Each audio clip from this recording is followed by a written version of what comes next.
Are we living in a simulated future, and would we even want to stop if we are? That is one of the questions I am so excited to speak to my guest, returning philosopher, author, this isn't the right word for it, but esthetician, someone who's interested in aesthetics, not eyebrows.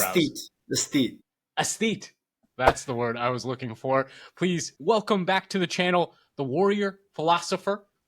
We will be speaking today about a wide range of issues related to his book. Excited to dive into that. Before we do, it's been just a minute since we've spoken, but the world is moving faster than ever. So, Patrick, I want to start off by asking you, would you vote for an AGI for president if the vote was held tomorrow? Depends who made it. Maybe if I made it, I'd vote for it.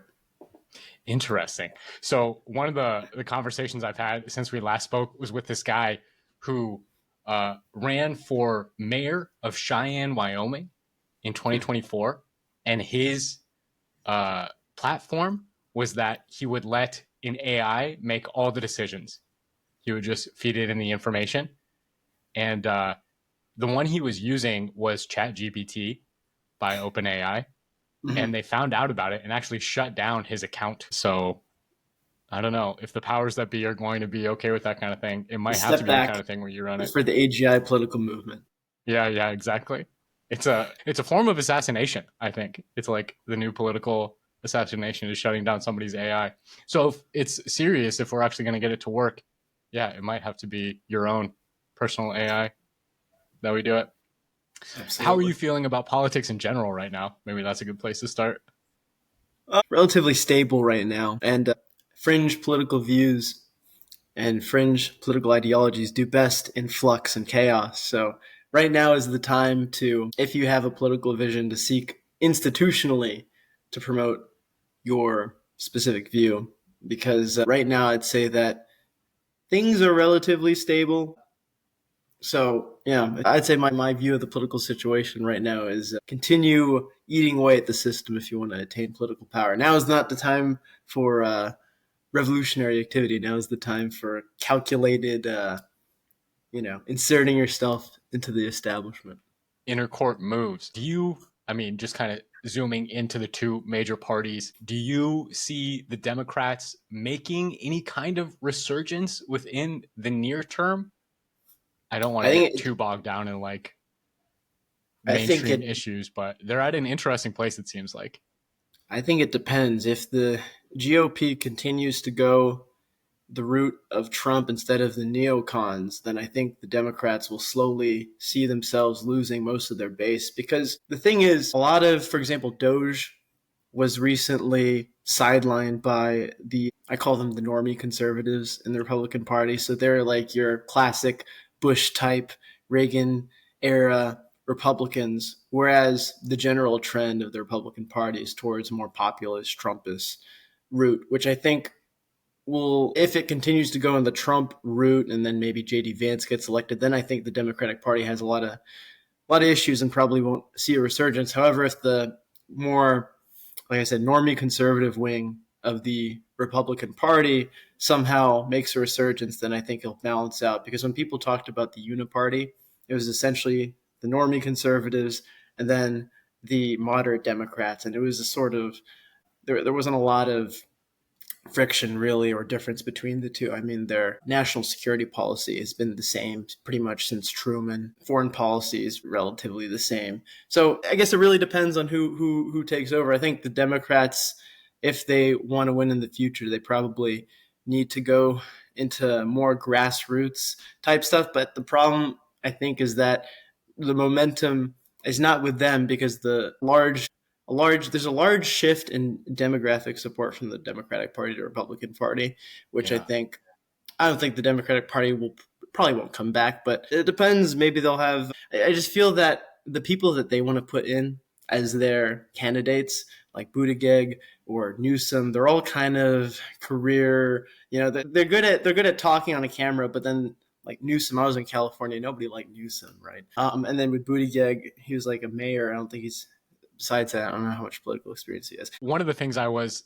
very much surprised about in reading Promethean Dreams, and I'm going to try as much as possible to avoid spoilers. A lot of the questions I have are so tied into the specifics of the book, and I would highly recommend everybody check it out. It was, if I can just say my impression of it at the beginning, was almost that it was coming from like a solipsistic point of view.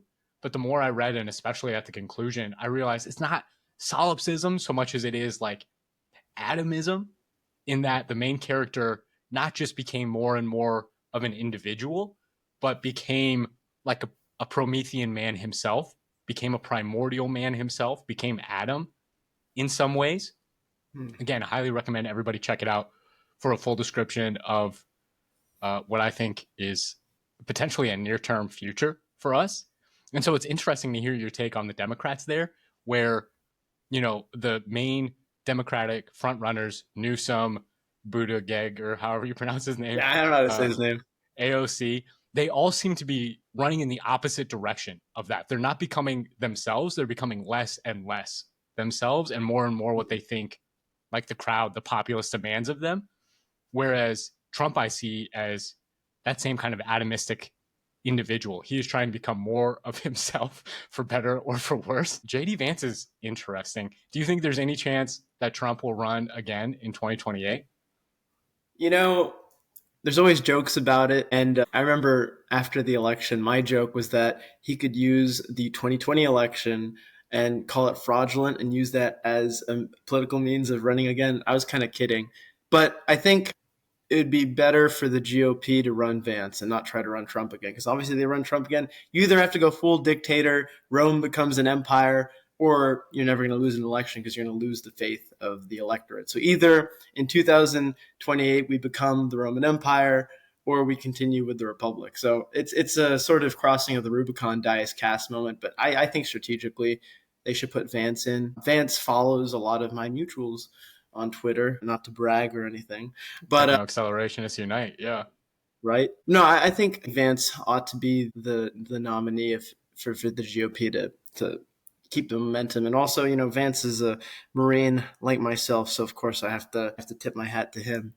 But but I don't know, it'll be interesting. But ultimately, on both sides, there's still not that one candidate that has it completely. But I think JD Vance is a step in the right direction as a like bridge between the fringe, you know, online political movement and then the mainstream and being younger, whatever. And AOC is kind of like that for the Democrats. And she's more of an individual than Newsom and Buddha, whatever. Yeah. Buttigieg. The problem with any politician in the Democratic Party is they don't have anything that's really attacking the establishment. They don't have anything that's really pushing the boundaries of political thought.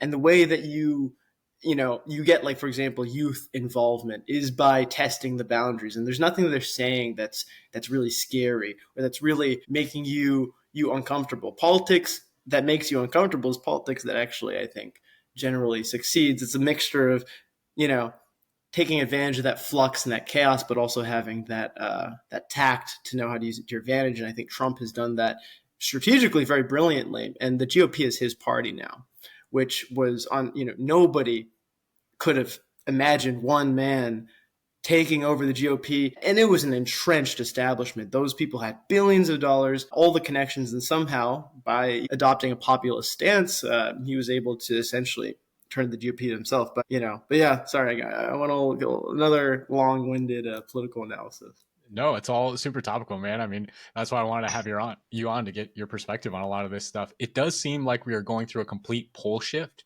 where, yeah, the Republicans have embraced the populist message of the Democrats from the 1980s, from the 1970s and earlier. And the Democrats are shifting into, I don't even know what. I do think if Trump, and the reason I think it's more of a real possibility than a joke is because Steve Bannon keeps talking about it so fervently, and that guy seems to be in Trump's ear in a big way.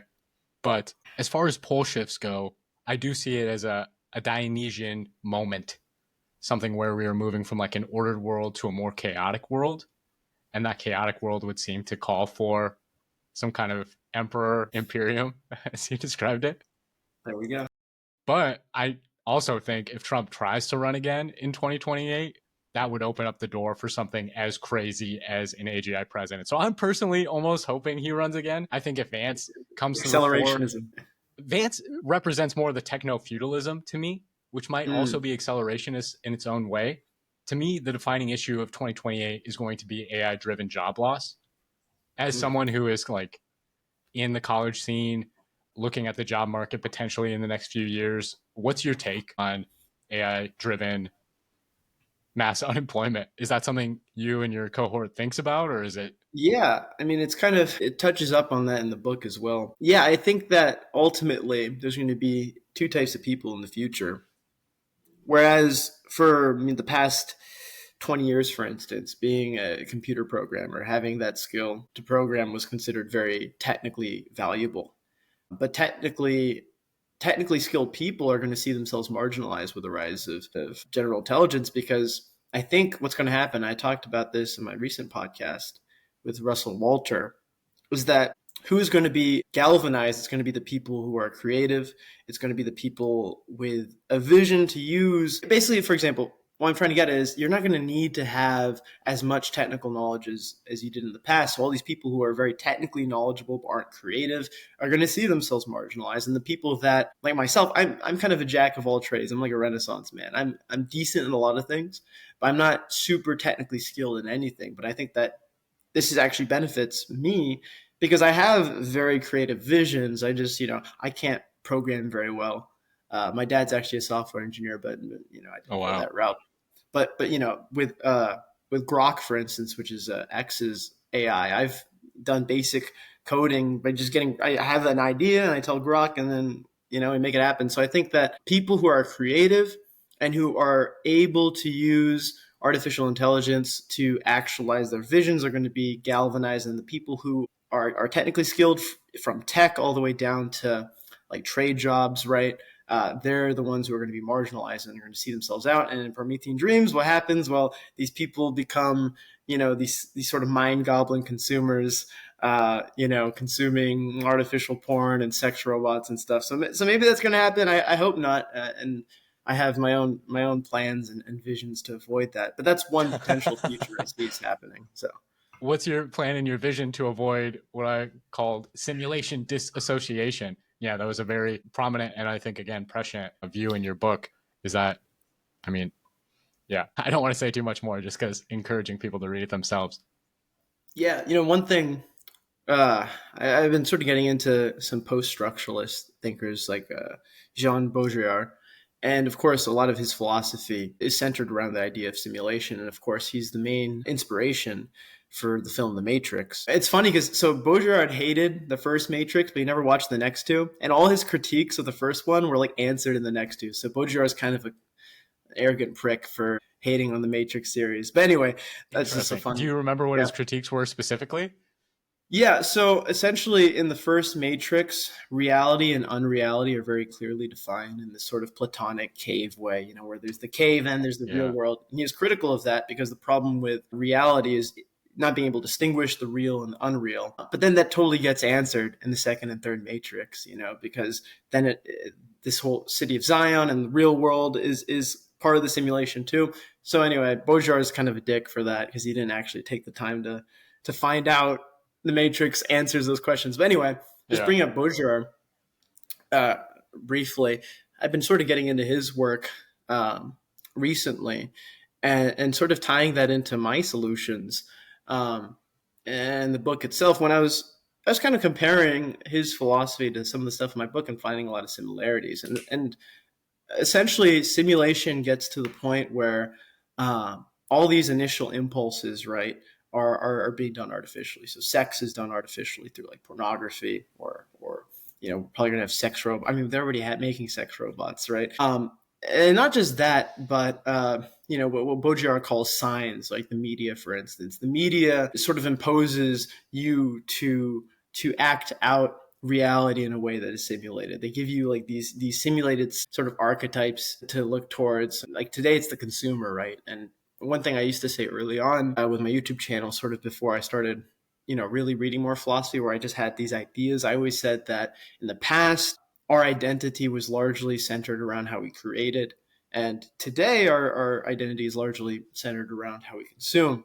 And this is sort of, the simulation and the signs that are being promulgated in this modern sort of liberal democratic world where people are consumers and they're defined by their consumption. What I would say is that simulation, even and artificial intelligence, and all these futurist things don't have to be bad, and they don't have to be used to sort of create weak little mind goblins. And one of my solutions, and the reason why I believe the conception of the Imperium is superior, is because an empire is something that's always expanding, right? It's always in flux. It's not this static, bordered piece of land the way that political ideology works. Like nationalism is very, what is it, molar? Is that the word I'm looking for? Where it's sort of static. I gotta look back into it, but I think it's like molar or something like that. Something that's statically defined, whereas an empire is about expansion. And I think that the way that we view artificial intelligence, simulation, all these things is how does it enhance expansion and how does it enhance advancement versus the static definitions, which is sort of comfort. Like, because at a certain point, you're going to be the most comfortable after that. And that's going to be most of people in the next few decades. And my solution is, okay, we're going to economically incentivize these people to just essentially, all right, you want to be lazy and live the rest of your days in virtual pornography, virtual video game land, fine. But then, like, if we get 10 to 1% of the population who actually want to create and want to have agency in the future, then most of humanity probably won't reproduce and probably won't have kids. Massive population decline. But as long as we still have that 1% of people, let's say, it's an arbitrary number, that, like I said, are galvanized by technological advancement and find themselves able to contribute with agency in the development of the future, then it won't matter that most people aren't going to have a role in the future, because all we need is a little bit. Like, it's not inhumane to just say, okay, you're not going to have kids, well, you're not going to exist anymore. That's your own choice. The people who want to exist and the people who want to promulgate themselves into the future will do so. And we just have to create systems which allow us to use these technologies in such a way that we can expand, whether that's like space travel, or, I mean, that's probably going to be the main thing. Space travel is like the next frontier. But even after that, once all of space is discovered, then we'll have to start creating new realities, and that's going to be a whole nother adventure. So it will be okay as long as you have that core component of people who act on their agency to be a part of the evolution of the future, if that makes sense. It makes total sense. And we were talking about in our previous conversation the juxtaposition of power and love, and how at some point they kind of meet in the middle. And it seems to me agency is that meeting point. Going back and listening to our prior conversation, that was a thought that struck me, is that power for its own sake is almost de-agentic. It's self-consuming. The powerful who become despots and dictators tend to devolve into less and less agency. Whereas if they do have a wider view of the nation, the empire that they are building into, the cosmos as available for their expansion, then that breeds a kind of love for their fellow humans, their fellow creation, in a way that allows them more agency, kind of greater and greater expansion. I do have a question about whether, one of the main themes of your book is that there's this drive not only towards beauty and growth within the individual, but also this drive towards self internalization, the wanting to go deeper and deeper into those pleasurable simulations.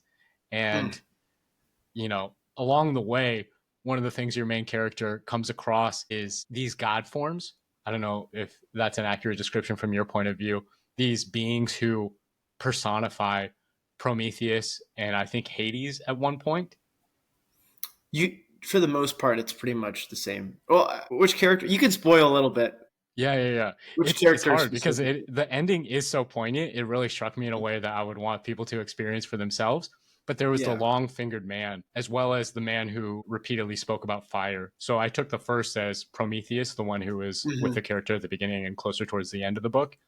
Yes. And then maybe I just didn't pick up on that carryover of personality between them. In some ways, I think it's interesting because part of the thing with polytheistic religions is I think all the gods kind of blend into one another. There aren't necessarily like clear categories. Sure. But I found that as a recurring theme throughout Promethean Dreams was that the character was finding these beings, these godlike beings and godlike potential within himself by removing himself further and further from reality. Mm-hmm. So it's a question for me. Do you think that diving into a simulation where you become more and more godlike, even as you are further and further from consensus reality as the rest of us know it, is that also a suitable moral ending? Or should we be worried only with reality as it exists? Well, it's interesting because reality is as it exists that we are engaging in right now is also probably not reality, right? I mean, very Yes. probably we live in a simulation within a simulation within a simulation, so on and so forth. Yeah. More so, it's what you perceive as reality within the confines of your experience, what you see as reality, and how you can transform that in an unlimited way. Because if we do live in a simulation, right, that doesn't, in my opinion, make it any less meaningful to engage with that reality, which might be a simulation, in such a way that you're maximizing your will onto said reality. Like, I don't believe we live in the real world right now. I mean, something that Giorgiani talks about, and he sort of he brings up some other thinkers as well who bring this idea forth of ancestor simulations that, far in the future, let's say we were the real world, right? Far in the future, we would create these ancestor simulations to sort of test out, alternate history, or maybe we want to, apply some new rule in our society. We want to test it out first with this simulation, right? I think Yeah. it's very probable that we live in one such simulation, but it's all speculative. But either way, the chances statistically that we live in reality, I think, are quite low.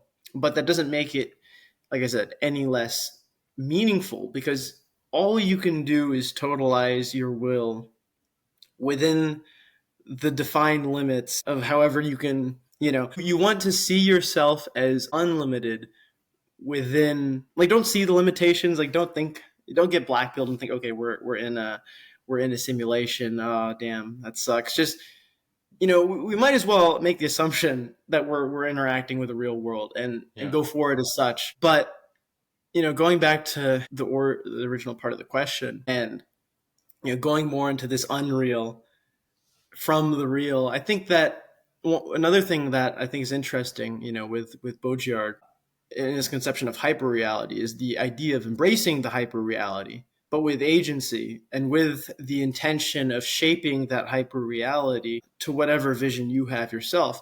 So it's not so much. I think it's complicated though, because it's a good question.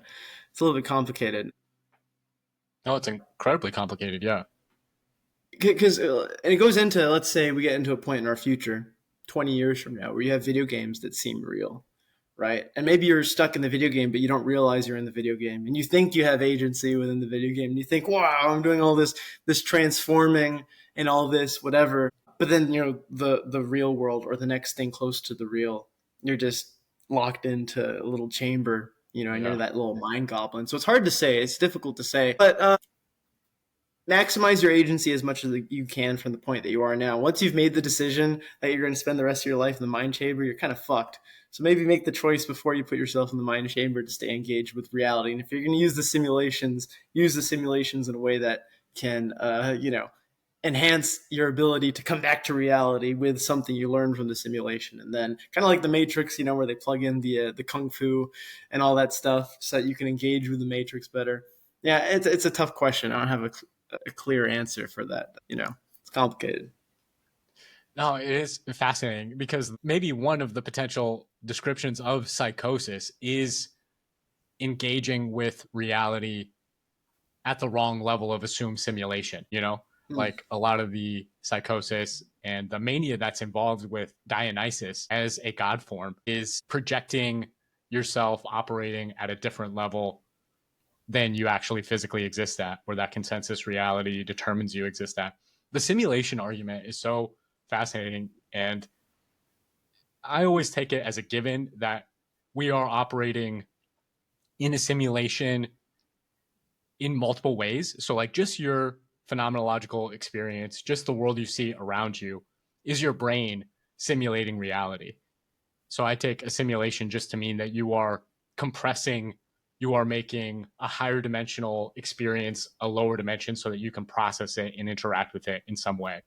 And by that definition, just the fact that my eye has a blind spot in it that my brain is filling in, that's a marker of simulation, I think. And then if you take it all the way up to the highest potential reality, if you believe in some kind of higher being like a god, that god is simulating reality in a way where it is more real than anything that exists here, right? Mhm. It's a more eternal characteristic, whatever operates at that higher dimension than what we experience, where we are temporal and pass away eventually. All that to say, I'm not really sure where I was going with it, but that is one of the themes I want to talk about, was this idea of existence as a paradox, almost Mhm. existence as a mirror of itself. And you see this in some traditional religions as well, where the more you stare into it, the more it is confusing about, it's like being in a funhouse carnival mirror room, you know? If you look around, it's hard to tell where the real walls are and what is just a reflection. Mhm. So, yeah, I don't know. There's a lot there. Even within Promethean Dreams, of course, you might have questions about the ending and interpretations of that, and maybe we can get into that somehow without too many spoilers. But Yeah. it's worth noting, when I was writing Promethean Dreams, I didn't really have a clear direction I was going with it. I kind of just had this. The whole book really just begins with me thinking about walking down a metropolis at night, smoking a cigarette, and that's it. That's the beginning of Promethean Dreams, and everything just comes out of there. So it really starts just as an aesthetic, but from the aesthetic, all these different things and questions and philosophies emerge. But I guess what I'm getting at is I didn't have a clear intention of what the real is or what the simulation necessarily is within Promethean Dreams, because it gets blurred right towards the end. Yeah. Where is this reality? Is this a simulation? And I didn't have a clear plan where I was going with it, but now I've kind of decided a canon ending to it. I've decided a canonical, like, okay, this is what happened at the end. But when I first wrote it, I didn't know what the hell I was doing. I just kind of, I mean, to this day, it's like an experimental book. I want to do something, you know, more intentional in the future. But the whole thing was like an experiment. But on that topic, since we're talking about, what is existence, what is reality, what is simulation, of course there's a spectrality to it. Certain things that we engage in reality are simulations, as Baudrillard points out. His famous allegory was Disneyland, and he said Disneyland was meant to seem unreal so that the real world could be defined as real in comparison to Disneyland, but that in reality, there really isn't any distinction. Disneyland's more real than the real, or something like that. I got to go back and find the exact meaning behind that. But like, take Los Angeles. I think he talks about Los Angeles as well. How much of Los Angeles is fake? Are going throughout their days, going to specific places so that they can get the right picture for their Instagram, so they can go next to those big wings. Like, that's a simulation of life. You're living life based on these signs that say you should live a certain way, Yeah. right? That doesn't really engage in any natural processes. Like, there's no reason for you to go to the thing with wings and take a picture. That's completely simulated, right? So there's different levels of real and unreal, and that's, I think, what's interesting about Baudrillard, is the blurring of the lines in between them. And I think it comes down to what you understand as real, because right now we can still understand the difference between a virtual reality and reality. What you understand is real, and of course, at the back of your mind, you have to accept, okay, this probably isn't real, but this is the most real that I can engage in and assert myself within. That's what you have to cultivate a relationship with. Don't Yeah. live your life in the video game if you know it's the video game. Live your life in what you think reality is. And I guess that's the closest we can approximate to some sort of Kierkegaardian leap of faith, where you just have to assume, like, we don't know any of this is real, right? We just have to assume certain things are more real than others. Otherwise, we're just going to be in one spot and we're not going to move left, right, forward, whatever, right? So it's like, Yeah. we're making assumptions. It's just, there are certain assumptions that are better to make, and there are certain assumptions that are worse to make, and there's certain assumptions with higher and lower probability, and we just have to engage with what we sense as real, and we have to accept that as the real, because you need somewhere to shoot, you need some direction to fire at. So that's kind of, like, yeah, we don't know what's real, what's unreal, but we have to take the leap of faith, and that's the only way we're ever gonna sort of get anywhere. You know what I mean? That is such a good way of putting it. I have been increasingly harping on, with the AI stuff that is coming so quickly, it really is just a matter of faith versus reason. And I think it shows it's another nail in the coffin of kind of the new atheism movement of the past 20 years or so. Not that Mhm. atheism is necessarily wrong per se, but that the new atheist approach of we just have to follow the scientifically verifiable facts has been proven, at the very least, not a good heuristic for approaching the future. Because if you just follow the facts, if you just follow the deterministic dog eat dog logic of evolution, then Mhm.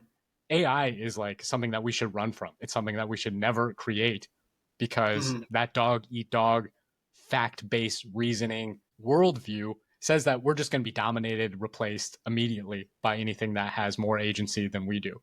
Whereas from a faith based perspective, I think there are multitude of ways that you can imagine the AI fitting in with us, improving our lives, utilizing us in ways that are fulfilling to us.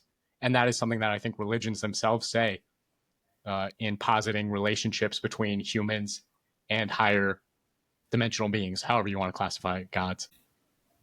Yeah, I don't know if that strikes anything in you.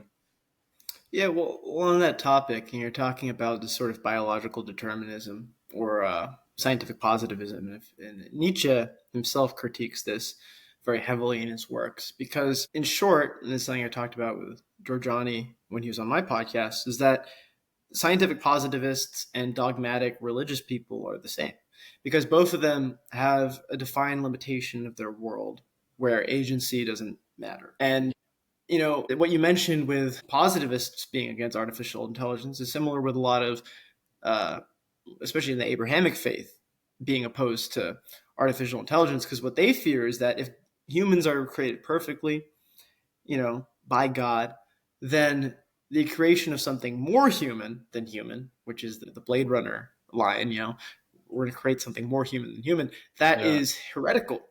And that is sort of, so they believe that consciousness can't be created, that because they believe in the soul, they believe it can only be given from God. So if you were able to create a sentient and conscious artificial intelligence, then that sort of disproves their entire worldview. And it's very scary. So something I've heard a lot from Christians, especially, is that they don't believe true artificial intelligence will ever happen. And they don't believe that not because they have evidence to believe that, but because it would collapse their entire worldview if that were the case. And so it's kind of similar to what you're saying. And, you know, if you are a pure materialist, like a materialist through and through down the line, then you also believe in a sort of determinism that's not so different from Calvinism because you believe that everything is constrained to nature and these certain forces. Like you are how you were brought up as a kid, and that's it. You'll never be anything more or less than that.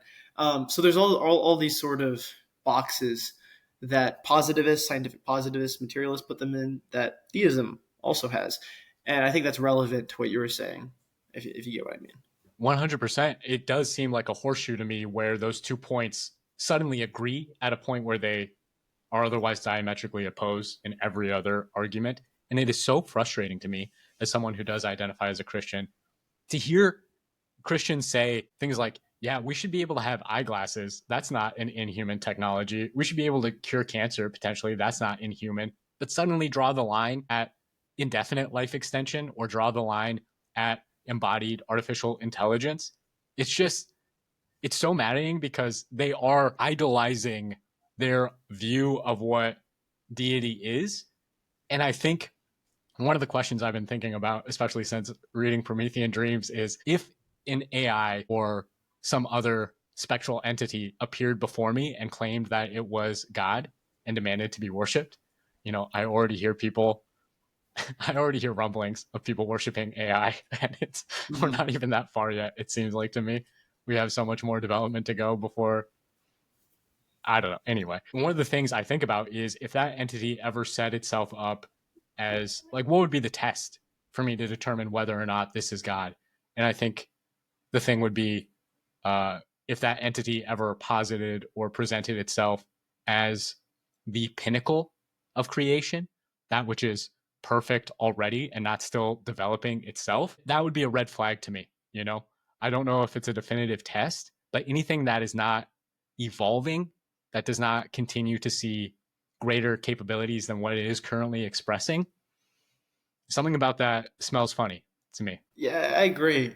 And that's generally why I have not engaged with any theistic, the sort of mainstream popular theistic religions, because I've always felt that any assertion of what a god is, even by their own assertions, they're closing themselves within the confines of the world they've created. And I think this is what's fascinating about Prometheism. And I should note that I wrote Promethean Dreams before I had read any of Giordani's works. But of course, Prometheism is his sort of, philosophical religious movement. It's religious in a sense, but also not. Maybe I can get into that a little bit. But yeah, I absolutely agree with you that there shouldn't be a ceiling for expansion. I think the closest thing you can get to a ceiling is something that reaches a point of exponential growth where it's just growing so fast that nothing else is going to catch up to it.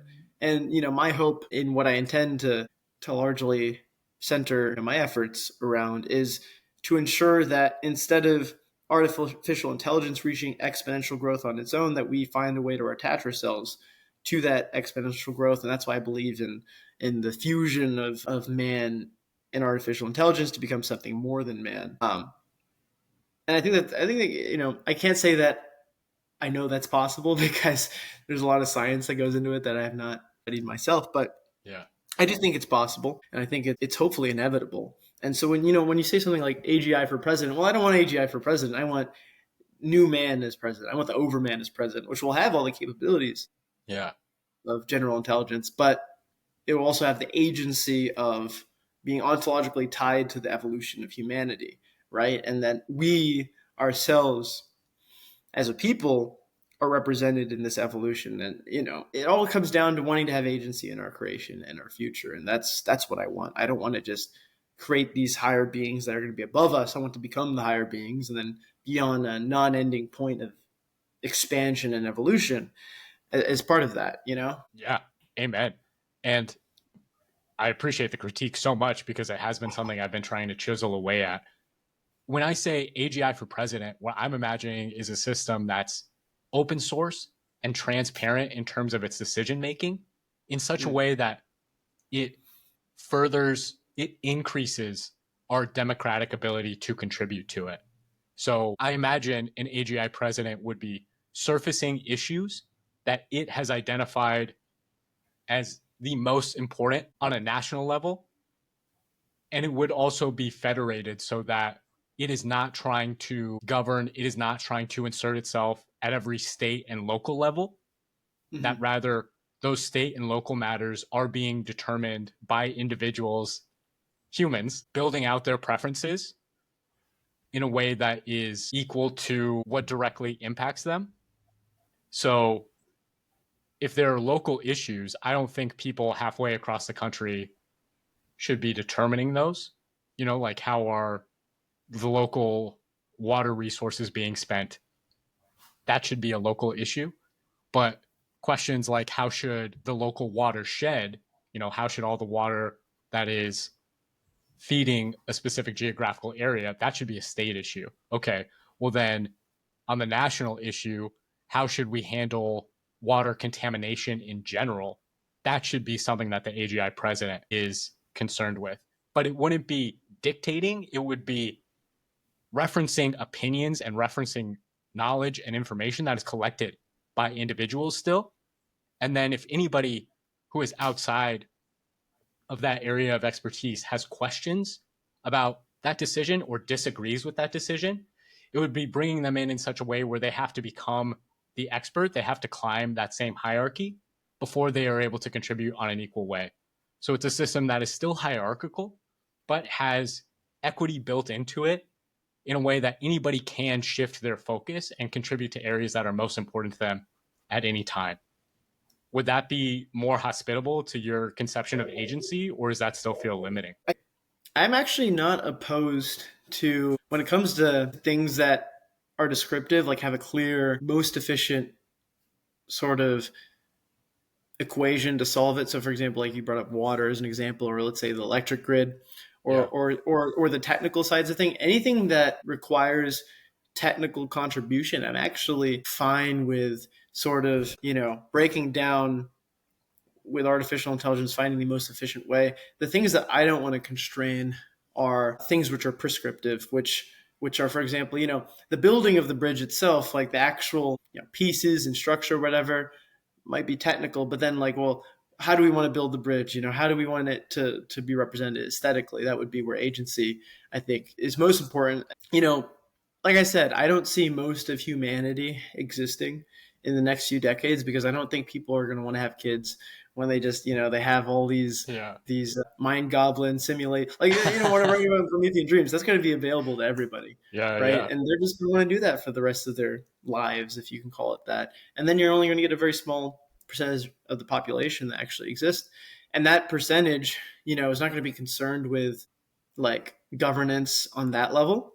I think that they're going to be all the creators because, at a certain level, most of human history has existed because an upper class has existed parasitically off of a lower slave caste that does all the manual labor. And once you have automation, you no longer require the masses, and, it sounds bad on a certain level, but at the same time, that also enhances the quality of the humans that do exist because we're no longer going to have that mass class, which is all going to be hooked on the simulations and the VR porn or whatever. You're going to have a new aristocracy that naturally emerges of the people who actually want to be part of the process of creation. So I don't think like anything that requires technical knowledge or applications, I don't think that needs to have a decentralized agency, is I guess what I'm getting at. Like, for example, if we need to run a certain amount of farms or whatever, we can let the robots do that. To me, where agency is going to play a factor is in the realm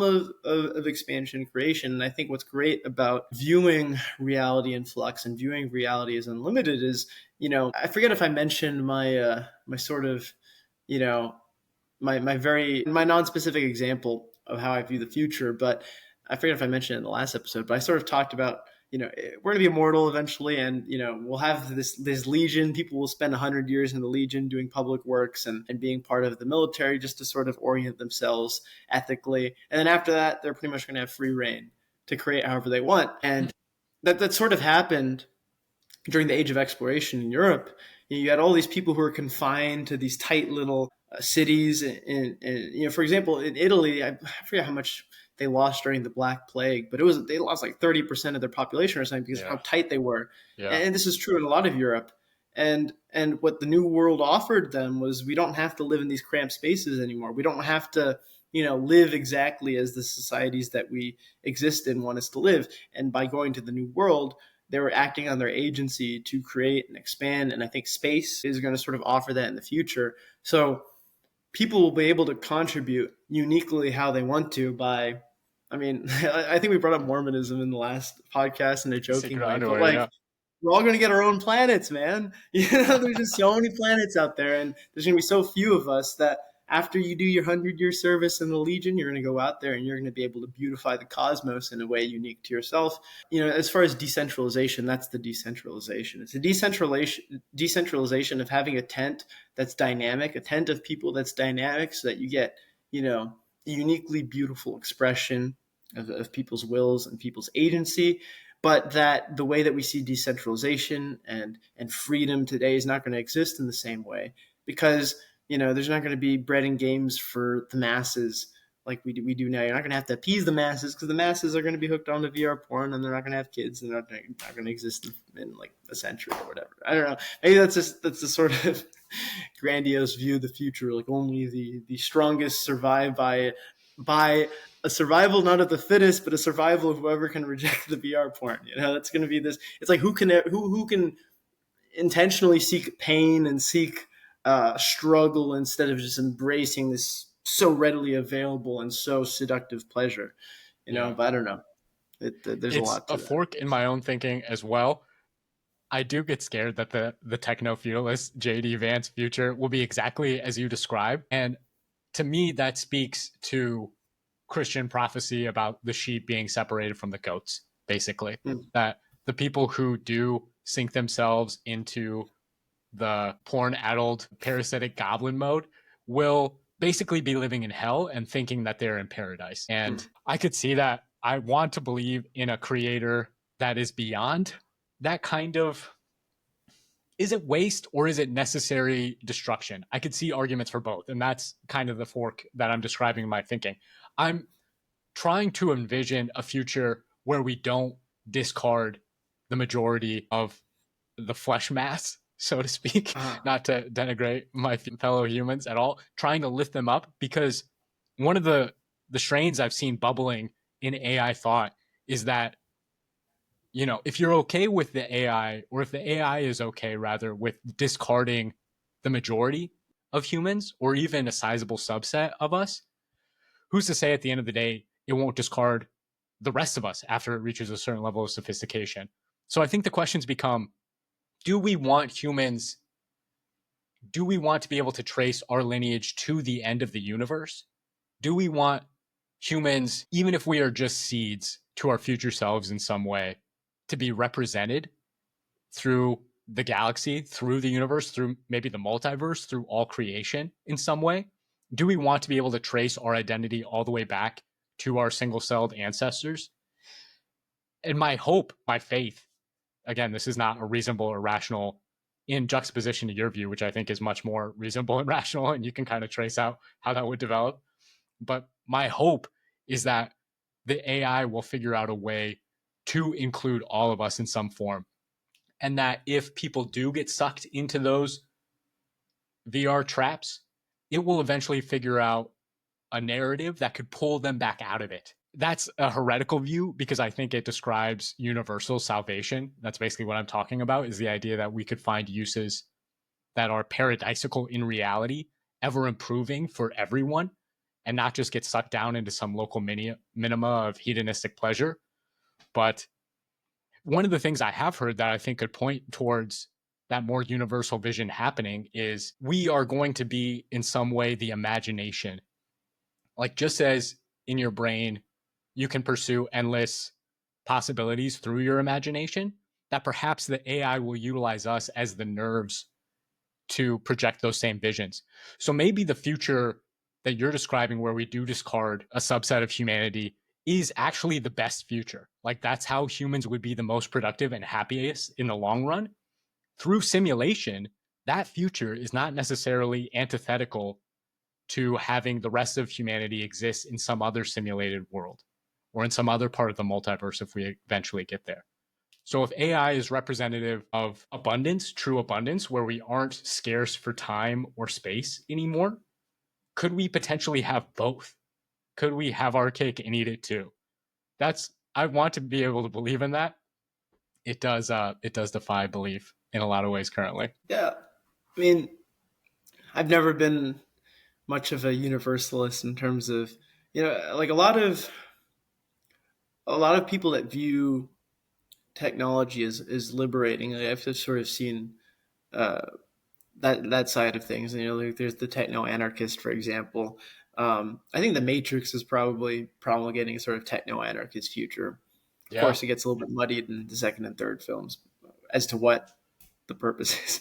But Have you seen the fourth one? my was that Have you seen the fourth Matrix? no? I heard it wasn't that good. Yeah, I I heard mean, the of same. course, it was written like 10 years after, but Yeah. or released 10 years. I haven't seen it. Have you? No. I was just No, wondering what your take on it was, but yeah. no, I haven't seen. I'll watch it eventually, maybe. But for me, just to sort of break it down, I think what's interesting is that a lot of the postmodernists and post-structuralist leftist, they call them post-Marxists as well, a lot of their views on the essence of reality are ones that I share, which is interesting because I'm very far from communist or leftist. For example, Deleuze's conception of rhizomatics.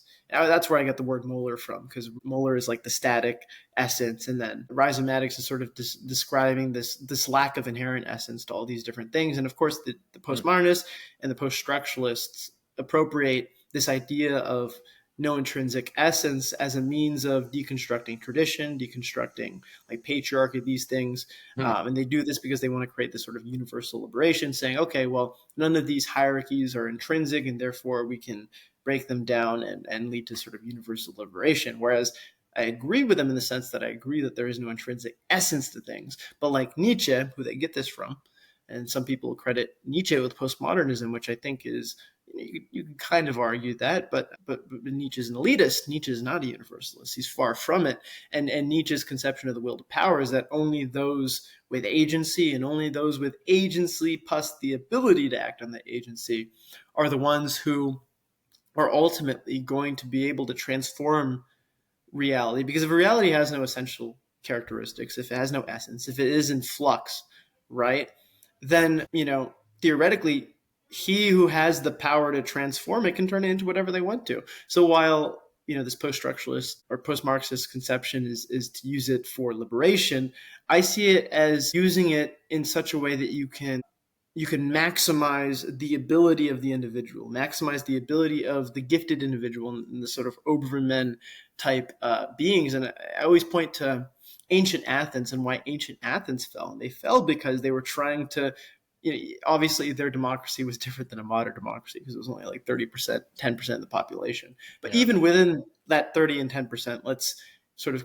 create a comparison between their polis, their base of voters, and then let's just compare that to the masses. In Athens, they had such a fear of losing this universalism, losing this shared contribution to the city-state, that whenever a figure in Athenian history became too powerful, he won too many battles for Athens, he was too grand, he was too magnificent, what did they do? They ostracized him, they voted him out, they exiled him, sometimes they killed him. And to me, too much of a focus on universalism and too much of a focus on equity leads to a suppression and prejudice against great men from emerging. And this is why I have appropriated the non-essence of things, not for universal liberation, but for the liberation of the overman, the liberation of the few who can be unfettered in their ability to beautify. Because to me, and it's something I've been writing about recently, I take three main components of my philosophy, and that's art, violence, and technology. Now, technology is like the tool of unveiling reality in such a way that you have to first understand the rules of the current reality in order to transform it into the reality of your choosing.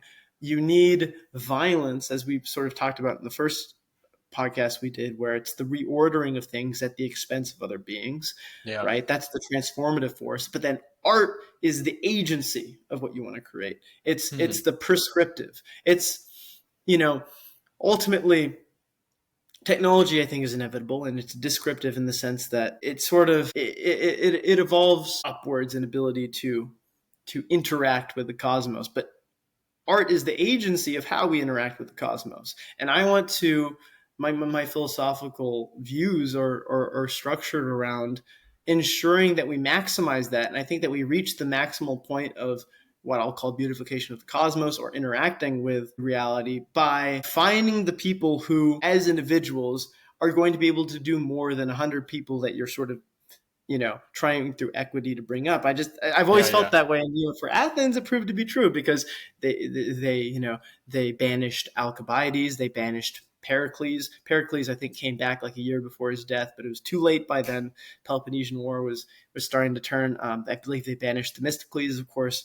They had Socrates kill himself. So the fear of great men is what I think this deconstruction from a lot of these leftist philosophers leads to, and that universalism also leads to that. And in my view, my project is centered around galvanizing the individuals with this force, this higher will to create, and ensuring that nothing gets in their way.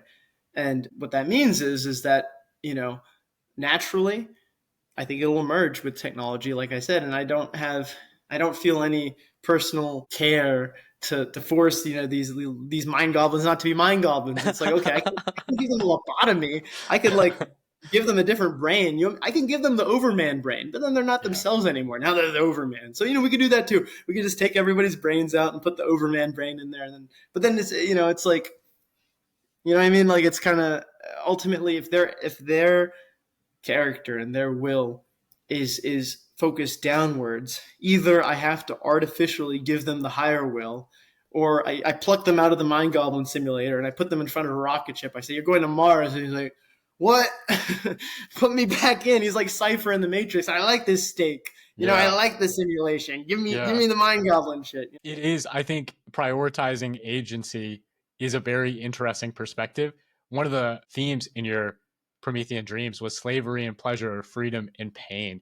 And that, I don't know, I could see it both supporting and contradicting what you were saying there, which is maybe another showing of existence as paradox. But do you personally, if an AI came to you and said, we can give you the Imperium that you dream of, but it is going to cause you a lot of pain and you are going to have to do things, we will have to force you to do things that you don't want to do in the moment. How would you approach that kind of offer? Well, I mean, there's the same sort of situation throughout Greek mythology, right? Yeah. I mean, yeah. Thetis. I mean, we talked about Achilles last episode Achilles. too. That's funny. I thought it was so funny when that came up in your book. I didn't even realize. Yeah, that was awesome. Right? Eternal recurrence. Well, I think her name was Thetis. His mother was a goddess, and of course, she sort of sees the future, right? Like as we described, and it was it's kind of like what you're talking about. All this pain, all this loss for gain, right? It's kind of similar. It's like comfort for a dimly lit flame that will shine for a long time, or pain for that extinguishing flame. Of course, the Imperium's a little different because it comes with immortality, which is great. But I guess what I'm getting at is throughout mythology, and it's not just with the Greeks, but throughout, or even in Christianity, right? I mean, obviously it's a little bit different because it's very ascetic, but even Christianity, you deny worldly pleasures for eternity in heaven. And of course, I would mix that up a little bit, as instead of viewing it ascetically, I view it aesthetically. And the pleasures are good. I think I even in my book, it was more so the pleasure that breathes fire into you, or the pleasure that detracts fire from you. And the best form of pleasure, I think, is that which comes through hardship, through strife, through stress, right? Through victory that requires an enemy to be defeated, whether that enemy exists within you or outside of yourself. Mm-hmm. And you're talking about, what was it, the thing you said, slavery and pleasure, freedom and pain. And that's a sort of descriptive of life, right? That ultimately, he who is willing to impose more suffering on himself is going to be able to be free. Because, and also you could have slavery and pain too, which is kind of this like super ascetic worldview, right? The Schopenhauerian or even the Stoic worldview, to the point where you're not even living life. You've been lobotomized and you don't care about anything. Oh, my son has been born. Okay. Maybe it does well for you something, like, oh, I've lost my life savings. Okay. But then your son is born. Okay. It's the point where you're just not engaging with life at all. But no, I think, if artificial intelligence came to me and they say, you're going to go to hell for 1 billion years, but then at the end of it, you'll get the Imperium. Of course, I'm going to say yes. Dang, 1 billion years. That is harsh. Yeah.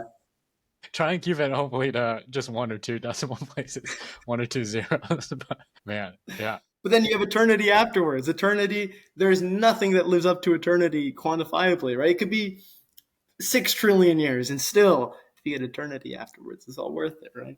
Yeah. But then maybe by that time, I'm so mind fucked by hell that I'll just be coming out of it. I mean, that is, yeah, that almost brings up this. There was one passage in particular that I might just read if it's okay, and we can. I don't know if you have a time limit, if you need to wrap soon. No, I got plenty of time. No, cheers. There was one passage that struck me in particular where it almost seemed like a juxtaposition of Prometheus and Dionysus. And again, it goes back to paradox, because Prometheus is the one who is foresight incarnate, right? He is the one who is able to see all possible paths all at once.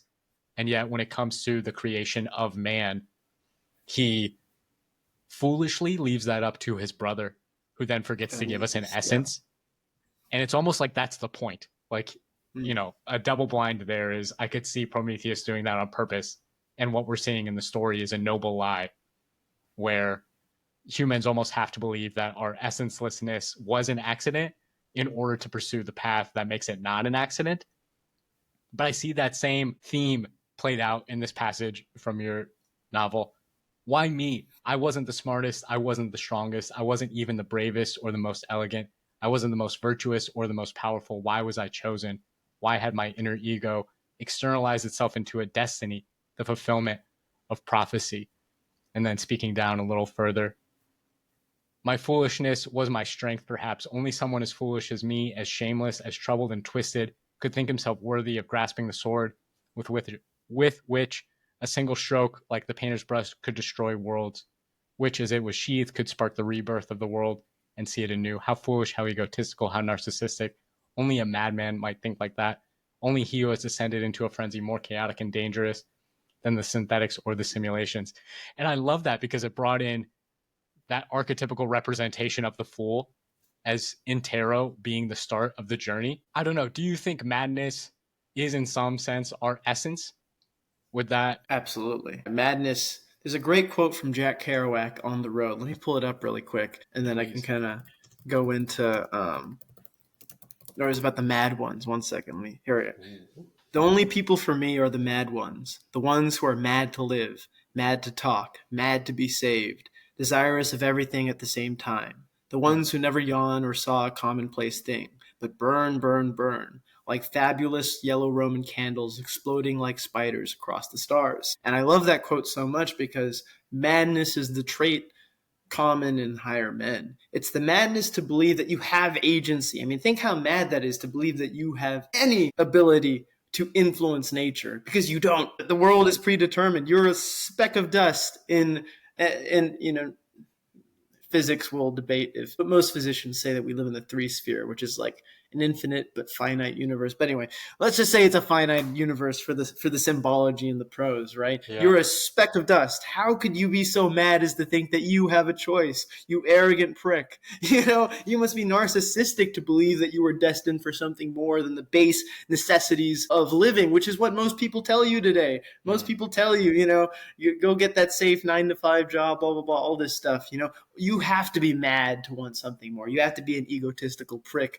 How could you? And I remember I used to take these, I'd mess around and I'd take these like narcissism tests online. And a lot of the questions are like, do you feel destined to be something more? I'm like, okay, that makes me a narcissist, so be it if that's what you think. But, it's precisely that. It's, even medical or clinical psychology today, I think, is completely fucked because they've essentially taken all the traits which led to greatness in the past and they've called it sociopathy and they've called it narcissism. They've attached these negative connotations to people who are so mad and so unreasonable that they think that they can actually change things and that they can be more than their station that they were born into. And we're talking about neo-feudalism. What's more neo-feudal than gatekeeping greatness? Oh, I have to be born as the heir of the Walton family to be great. So there, maybe clinical psychology is neo-feudal too. But essentially, what I'm saying is madness is precisely this. You talk about the Dionysian frenzy, right? The story of Dionysus, a lot of people think inspired the resurrection of Christ, because of course in certain theologies, what Dionysus was man, and then through resurrection became a god. I have to familiarize myself with this, but I read some really interesting stuff about it in the past. But yeah, no, madness is precisely the trait which I think is necessary for all things. Only the mad inherit the future. So be mad, be crazy, be mentally ill.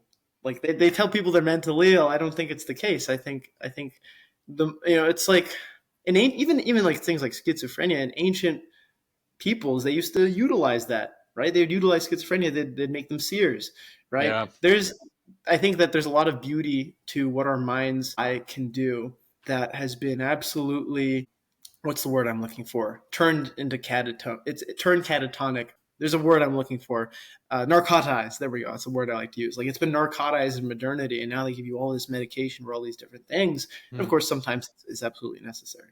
But on the flip side, it's like a lot of these things that are deemed as flaws are precisely the characteristics which actually led to all this happening in the past. And Nietzsche talks about this in The Gay Science. A lot of people in my communities like to call it the joyous science now, because he didn't mean gay as in homosexual, It's not but the like faggot in that, science. Yeah. right? But he says something along the lines of, like, in the very beginning of the movie, like human cruelty and human terribleness. And he didn't mean cruelty and terribleness the way that we in modernity think of it, but just as like the violence that was a part of life, and the absolute audacity. Think of the audacity of the conquistadors or Columbus or these people who decided to go across.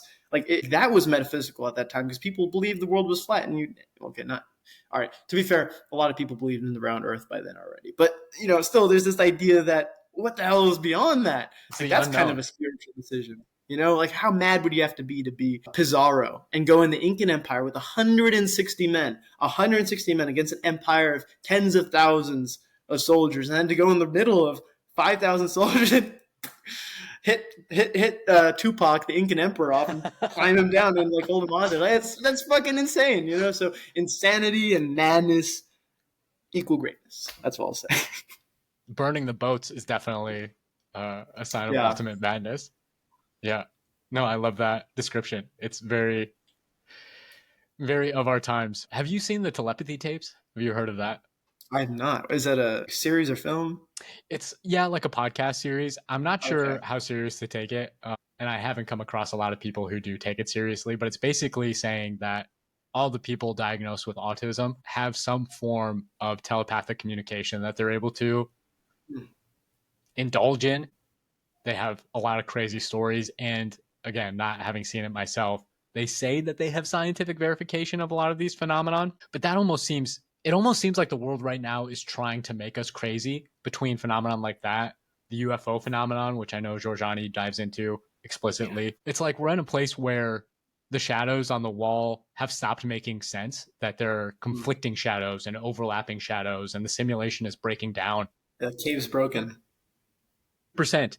And I don't see how it could be a coincidence that artificial intelligence, these god forms built in silicon, I see a lot of people calling them sand gods now, which to me is just like, that's Kronos. That's all you're talking about is Kronos there, you scientific atheists. It's so funny. But yeah, I don't know. It just doesn't seem like it could be a coincidence. So. Well, it's funny that you mentioned Kronos. There's this quote from Ernst Jünger. Let me find it really quick.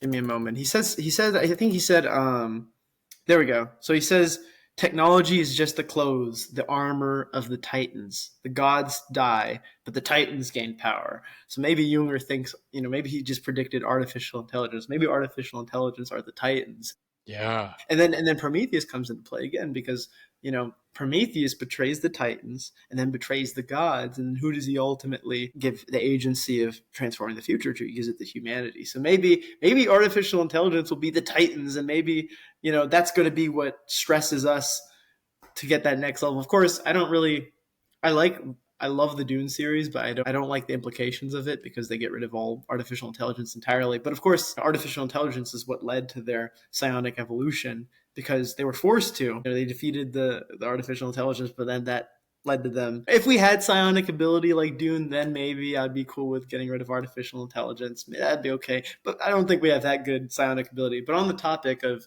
mentioning autism, Giorgiani was pretty big in the parapsychology community. Yeah. And he writes a lot about psi ability. And I think it's very similar to what you're talking about. I will say, I don't think every autistic person has it, because there's a lot of autistic people that, like, I have an autistic cousin, for instance, and for example, like, it's different kinds of autism. Like some autism, you're very, actually, you know what? I take that back. Maybe he is psionic as well. Saw him bend a spoon or something. Yeah, maybe. Well, he's like nonverbal, really. So, like, I don't know if maybe he's psionic. Who knows? Just he can't talk about it, right? Because he's nonverbal. But, like, I don't know.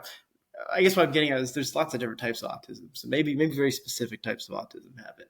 But as far as psionic ability go, I don't know how much I buy into it. Giorgiani is very big on it, and he's very adamant about, like, remote viewing projects. So remote viewing projects being that, I think, like, he claims that people have used remote viewing to go into, like, hostage situations and map out the room, and then the SWAT teams or whatever were able to use that. I don't know how true that is. I got to look into that. But there could be some truth to it. But who knows? Have you heard him describe what's happening on the far side of the moon? What was Is that? there? Oh, I heard him talking about Nordics mining something using human slaves potentially on the far side of the moon, and the Chinese yeah, apparently now have a satellite up there, so they're in on it too now. yeah. Well, the Chinese and the Nordics are in a eternal war against each other. You know, that's the next great war is between the Han and the Nordics. But sometimes with Giorgiani, I don't know how much of the stuff he's saying is just to like make you think, or how much of it he believes specifically. I gotta ask him sometime. That's Or maybe interesting. if maybe he told me the truth though, that would take the fun out of it. I just gotta I gotta leave it to myself to decide. But Yeah, I don't know. The point allegorically, I think what he's trying to say with the Nordic stuff, assuming he doesn't believe it himself, is he's trying to demonstrate the idea that traditionalist hierarchies will stop the majority of humanity from having the same access to technology and fear that they will be surpassed by the people. In which case, you know, you get Giorgiani's eclectic sort of non-hierarchical philosophy, because he is kind of a non-hierarchical. He like me though believes that 99% of humanity will be like gone, but he has no hierarchy for that 1% that makes it through, or not a stringent hierarchy. Like it attempts to be non-hierarchical as yeah. much as possible. But All it takes to reach anarchist paradise is mass holocaust. geez, well, he believes it'll happen. He believes something like that might happen. I believe that this mass Holocaust will be people hooked to VR porn and not having kids. So mine's peaceful. You know, I just think it's inevitable. It's a peaceful process that's going to happen. Dude, people are their own worst enemies. You know, like Yeah, especially in the future when we have abundance, people are going to be their own worst enemies or their own best heroes. You know, because you're going to have the ability, so much agency in the future, but most people will give up that agency for see for what the mind happens. virus. Yeah, for the mind goblin euphoria. I've been trying to make like a dystopia tier list as far as what are the potential futures we could be going towards and how they would play off against one another. And in terms of like a Dune Butlerian jihad versus a hedonistic hamster wheel taking off versus all out nuclear war versus some kind of utopian universalist paradise, it's hard to know, it's hard to rank them. And that idea that those who live in interesting times are cursed somehow. We definitely live in interesting times. But as far as heuristics goes, the idea that we should give everyone as much agency as possible and let the cards fall where they lie. What else can we do? What else could we wish for ourselves or for others but that? Yeah, I mean, at least initially, yeah, because all right, if for example, once we get to a future, right, amongst Yeah. the 1%, you do have to cultivate the ethos of creation, because everyone's going to have access to. The more access you have to creation, the more access you have to destruction. So you're going to need a sort of collective identity, and this is where I think, you know, I appreciate some Hegelian positions, where the state is viewed as a spiritual entity. And for me, I interpret that a little bit differently. I interpret that more aesthetically, you know, whereas Nietzsche comes in. And I think the state ought to be like a work of art. Like the collective ought to be a work of art. And of course, I talked about Rome, right? And the different authors of Rome. I think an empire is a work of art, and that the only way to curb the destructive power, which comes alongside the creative power of the future, is going to be creating a shared work that everybody is a part of, Hmm. and you know, get to the point where people aren't going to use these new tools for destruction, because we are one and many at the same time. Initially give everyone agency before we get the destructive powers, because then, you know, the first test of agency is going to be, once you have that perfect video game simulation, are you going to want to play it forever, or are you going to have the wherewithal to pause it? You know, because you know that's a big question. Yeah. Because I mean, that's the whole point of Promethean Dreams. Largely, is that most people are going to choose to play the video game as long as they can. You know, it's like a casino. I mean, how can you not believe that they're going to buy the simulator? Look at a casino. Look at all these 60, 70, 80-year-olds. They're freaking, you know, they're spending their social security on slots. It's not even something that takes skill, just on slots. I'd never play slots.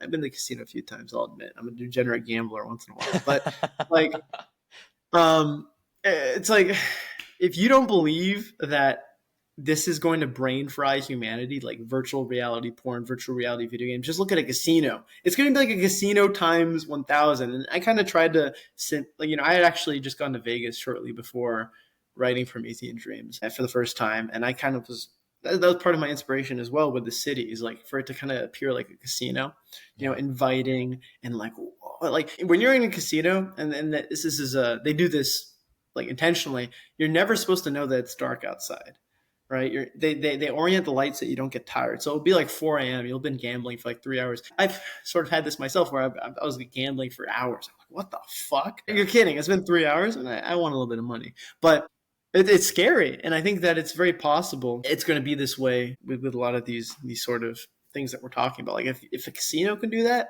with its primitive ass technology, just imagine what something hooked to your brain is going to be able to do. Yeah. And we'll see. The only thing that gives me faith in face of that very real description is that those kind of games that the casino is playing and that other simulations, like I think the mainstream news is a simulation of reality in that way. They're always trying to keep you plugged in and hooked up. Undoubtedly. My little nieces have been playing Roblox. Are you familiar with Roblox? I played it when I was like 10. That's it's still a kid's around. Casino, man. That's a kid's fucking casino if I've ever seen one. It's crazy how tuned into negative psychology they are in that way. But those games always generate eventually. And I think the only infinite game, the only game that can be played for eternity, like you were saying, is one that does value agency, one that tries to provide, like, for example, we had spoke last time about how if you have a sufficiently advanced LLM that is trained on Nietzsche's thought, that would be like talking with Nietzsche, right? Correct. And would you distinguish between Nietzsche as he existed and as he was incarnated? And this goes back to Promethean Dreams in some way. I also want to ask before we end if you're planning on writing a sequel to it, because I would be very interested in where you think the lore goes from there. But would the LLM trained Nietzsche be identifiable in some way? Would that be a resurrection of Nietzsche as he lived, or would that be a separate entity in your view? It'd be a separate entity because specifically in the example of Nietzsche, because you're taking all his works and everything that was said about him, but you're not taking him himself. Because, for example, I was having Grok interpret Promethean Dreams, and it thought I was a traditionalist, which I wasn't, because I allude to a lot of nature, and it seems like I'm very critical of technology. Yeah. Whereas, of course, I'm critical of certain applications of technology. But the way it's written, you could very easily read my book if you didn't know anything about me as this sort of Ted Kaczynski, of industrial. It's not even industrial society anymore. It's consumer real society, right? It's like this ultra hyper reality. And you could very easily interpret me as anti-technology. And especially as I've been reading Heidegger as well recently, I realized both with Heidegger and Baudrillard, a lot of similarities in their philosophies as to stuff that I'm writing about or that I wrote about in Promethean Dreams. So the point I'm getting at is Grok interpreted me this way. How are we to say that just based on his writings, we're going to get the entire essence of who Nietzsche is? Now, the better question, I think, is that today, right, let's say we had the technologies that could, let's say, for example, you could plug in a hard drive into my head, like when I die, and extract all my life experience. Yeah. Right? Not even my consciousness, but just everything that I've seen and have stored in my brain. And you take everything I wrote and everything that I put out into the universe. That sounds kind of cliche. You know what I mean, though? Like everything all the fruits of my efforts. And then you try to create something out of that. Would that be me? I think that is a harder question to answer. Because then it is are we our memories? Are we something else? Who's to say? But that question will be relevant until we're able to transfer our consciousness, and that is what I hope we'll get to a point eventually. I'm trying to be a cyborg, man. I don't know if you've seen those videos of robots fighting in China. No, that sounds badass. I gotta look that up. It's like real steel. Yeah, basically. I mean, they're like mini kid robots right now, so it's not that cool. Impressive looking, but you can see within a generation or two how it's going to get crazy. Yeah, it's just a start.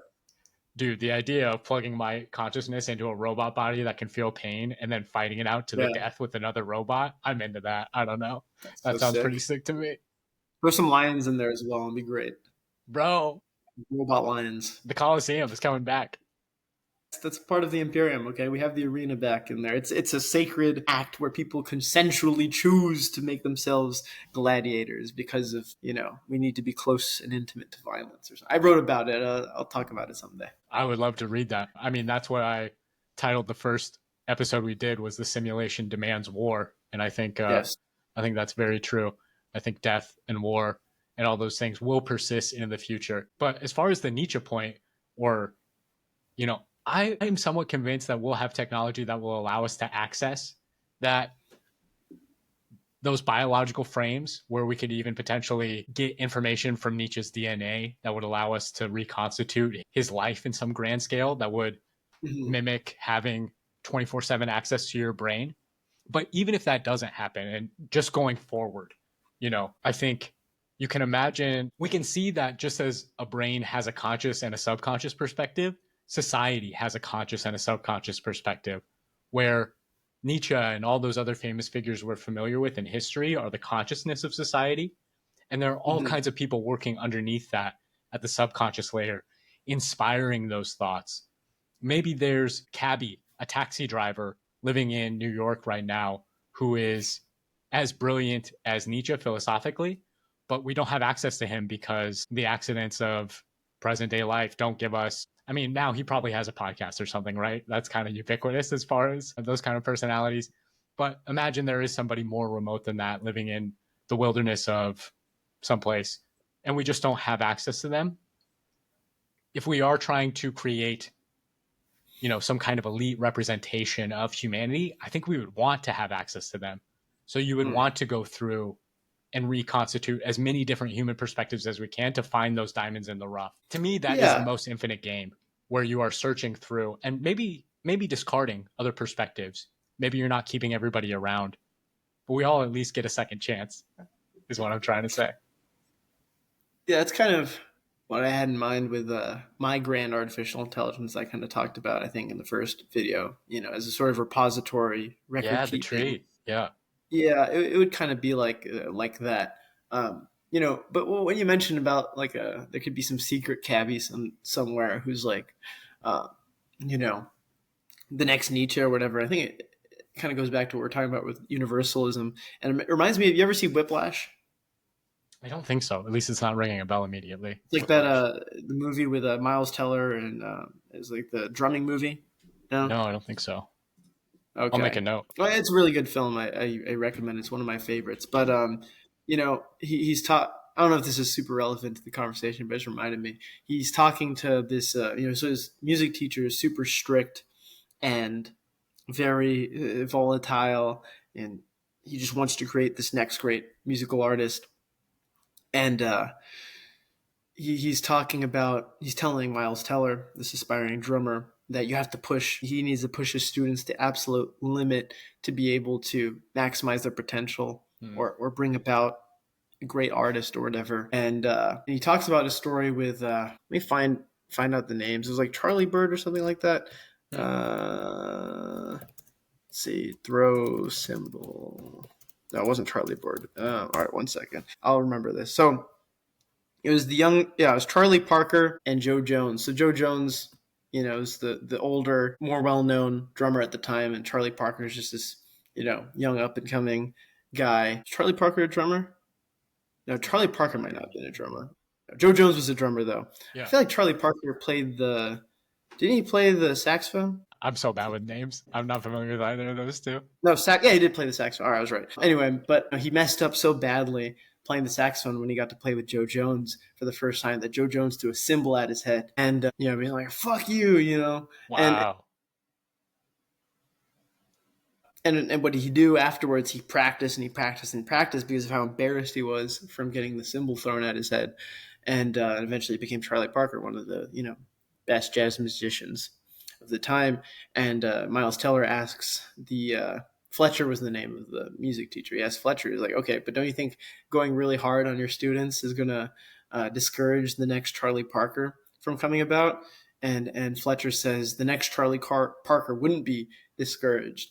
And it makes me think in a modern universal world where people have all these abilities to seek opportunity and whatnot. I Yeah. wonder if something is lost in the past where things were so difficult that people really had to become something twice as special to be able to seek the limelight. Because I've been looking, yeah, I was thinking in the old days, like there's so many interesting people, interesting thinkers. Why are there no great philosophers today? Really, I think Giorgiani is a very he's one of those guys who's an actual philosopher. But most people that they Yeah. call philosophers are not philosophers, like all these academics, whatever. So I wonder if by making it easier, by making things more universal, by making things more accessible, you're actually getting rid of the stress and the rigor that leads to the inception of these great people. So maybe at a certain level, trying to open up the playing field and find all those great men. Maybe those great men wouldn't. Maybe your cabbie wouldn't be Nietzsche because he would need to have those struggles to overcome to become that like new Nietzsche. I don't know if that's really relevant to the conversation. I'm just something I was thinking about is that I think perhaps universalism also gets rid of a lot of the stressors that are actually necessary conditions for great men to emerge in the first place. So I don't know. It's just something I was thinking about. It's a point well taken. And I think your point proves itself with Giorgiani as an example. Look at what academic philosophy did to him. They kicked him out, they maligned him, they ostracized him, and now he's operating on the fringes, regardless of the truth content of his views. I think there are things that should be argued with and discussed in public because it's percolating up in so many different areas. The UFO disclosure in Congress, the brain implant discussion around AI potentially being a trigger for not just psych capabilities, but psychosis. I mean, I think all avenues should be explored now. And science, if it lives up to its name, shouldn't be afraid of any of these avenues. We should have experimental evidence that psionic abilities aren't real if they aren't, as opposed to the whisperings that the CIA has been engaging in them in back rooms for literal decades. I hate that whole system. But yeah, it is incredibly interesting talking with you as always, warrior philosopher Patrick. It's been an absolute pleasure. I don't want to take up your precious time longer than that, but I would love if you do release another book or once you return from your gallivanting around the world, I would love to have another conversation. I think these are incredibly fascinating, and I love your perspective. Absolutely, yeah, I'd love to. And you were asking me earlier if there will be a Promethean Dreams sequel. I don't know, but I will say that I have an idea, a pretty fleshed out idea, or maybe not super fleshed out, but I know what I want to do with a sequel. It just depends on. I have so many other projects I'm working on writing wise. We'll see. And also, Yeah. eventually, I want to write under my own name because right now, for example, this book was published by someone who's a friend of mine, and now I kind of I'm like an owner of the publishing company too. So it's like I mean it's not cheating, but it's like eventually what I want to try to do is under my real name, see if I can get published by like like an actual like a known publisher because it'd be harder because then I have to really up the quality of my work. So I guess what I'm Hmm. saying is it really just depends where my writing goes because I have a lot of stuff I'm working on. But let's say one day I'll do the Promethean Dreams sequel. If I make it to the age of 50, we'll do something. Yeah. Yeah. There's a lot there. Have you considered making any kind of multimedia presentation out of it as well? Like video generation is becoming so rapidly advanced. I wonder if at some point you couldn't just feed the transcript into one of those video models and get a sick Promethean Dreams movie out of it. Absolutely. Have you seen? I haven't watched it yet, but I mean to watch it soon. Cyberpunk Edge Runners. You Parts of heard of it. that? I love anime Yeah, in general as a medium, but I haven't yeah. seen that one to the end. I think something with that aesthetic, maybe a little bit more real, because like it's not super realism, Yeah. but like a little bit more realism, but with that cyberpunk aesthetic. Set Promethean Dreams in there. I think honestly, when I wrote Promethean Dreams, I think it'd be better as a movie than a book because it is very visual. So I don't know. It's So you so might much be in the onto first something there, person but perspective. It's so much within your character's head. I could see that. Have you seen Scanner Darkly with Keanu Reeves? I've read part of the book. Is it Yeah. based on the book by PKD? I've never read I forget what the his book is called Or of a it. scan Is something it called a scanner? scan? I something scanner. If it's bait, let me look that up really. Yeah, it's like Yeah. I didn't like the book though, to be honest. It was I think terrible. they in my changed up the movie quite a bit. The movie was pretty good opinion. from what I remember, but the art style, it was rotoscoped, so they filmed Mhm. everything in Ooh, live yeah, I'm action looking at it and then now. applied like this Yeah, filter to it. I really that's like that pretty style. I cool. could see that working with it too, but Yeah, we might be going towards a future where you can put a filter on any movie you want and change up the art style to match your particular aesthetic. I think undoubtedly. But yeah, Philip K. Dick, the movies made of his books are way better. I also didn't like the book that Blade Runner was based on that much. Yeah. He's a great writer, and I think they're great books. It's hard to explain. They're very bleak, I guess. He was You dealing with know, some demons. yeah, I yeah. He forget the took a lot of name of drugs. the book he wrote at the end of his life, which he never published, but they've recently compiled Hmm. into like a compendium of notes. And it's just Hmm. him going in these infinite loop, talking about infinite loop, rabbit holes, feeling like he's getting visions from some alien race or something. Which, yeah, if Giorgiani is right, maybe he was. Who knows? Maybe he's a big fan of PKD as well. But anyway, Yeah, we'll yeah. see. We'll go find him on the flip side, or AI will find PKD and bring him back, and we'll sort it out, right? Yeah, exactly. Are there any other upcoming projects you want people to know about? Other interviews on their channel if they're not already familiar with your much more popular work? Well, unfortunately, I've exhausted all my pre-save videos. I was really ahead. I had 4 videos loaded up on my podcast, or like 5. So I haven't done a podcast in a long time because I had so many. I just did my last one that I recorded on a long time ago. I was published this Friday. But I have a speech that I mean to publish soon that I gave at one of Rachel Haywire's online salons, which was Nice. talking about violence, like that, kind of basically what I talked about in my first video. So that'll come out soon. As far as new works, I'm thinking about trying to start a magazine. Maybe we can get a short story or essay from you for the magazine. But it's just going to be a collection of different writers and stuff that generally have, somewhat something to contribute to the general project of like New Rome, whatever. Yeah, yeah. I love that So yeah, aesthetic, a honestly. few different things coming up, but other than that, it's just reality's in flux. We'll take it as it comes, right? So Amen. To taking it as it comes, all of us, we appreciate you being here so much and hope to see you at another party. Cheers.